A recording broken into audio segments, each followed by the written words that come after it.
बाजे लागल। हंस के सवारी कके आवते रली धीरे धीरे बीड़ा बजावते रली। हंस के सवारी कके आवते रली धीरे धीरे बीड़ा बजावते रली। देखिए के सब पंडाल अपन सजे लागल कि जब बीच गाँव में अइलू मैया बीड़ा वाली तो डीजे बाजे लागल। जब हाथे जोड़ के से लोग नाचे लागल तो डीजे बाजे लागल। तो डीजे बाजे लागल।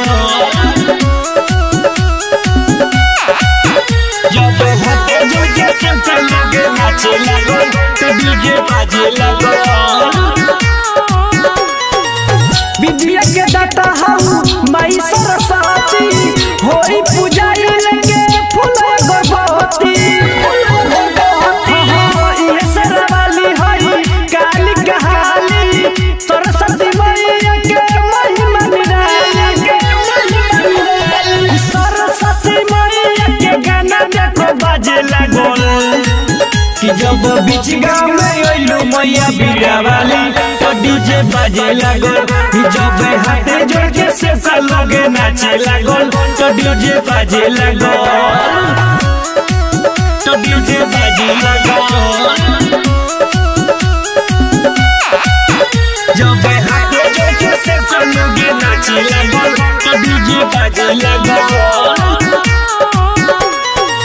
सरस्वती मैया के पाठ करावो डीजे बजाइए के कमर हिलावो। राइटर विजय जीवन के बनावो सब भोजपुरी के गाना बजावो।